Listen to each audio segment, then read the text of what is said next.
আলহামদুলিল্লাহ কয়। বান্দা তখন বলে, আল্লাহ, জাহান্নামের মালিকও তুমি, জান্নাতের মালিকও তুমি।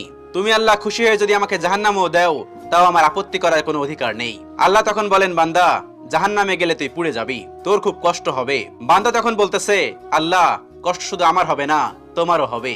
আল্লাহ তখন বলতেছে, বান্দা, তুই পুড়বি জাহান্নামের আগুনে, আমার কষ্ট হবে কেন? বান্দা তখন বলে, আল্লাহ, কোনো মায়ের কোল থেকে যদি কোনো বাচ্চা পানিতে পড়ে যায়, তাহলে কোনো মাই দূরে দাঁড়িয়ে থাকতে পারে না, দৌড়ে গিয়ে বাচ্চাকে কোলে নেয়।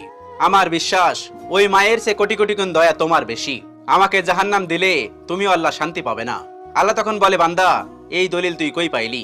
বান্দা তখন বলে, আল্লাহ, আমাদের জাতির পিতা ইব্রাহিম আলাইহিস সালাম তোমার প্রেম মুখে নিয়ে যখন নমরুদের আগুনে পড়ে গেল, তার আগেই তুমি বলে দিলে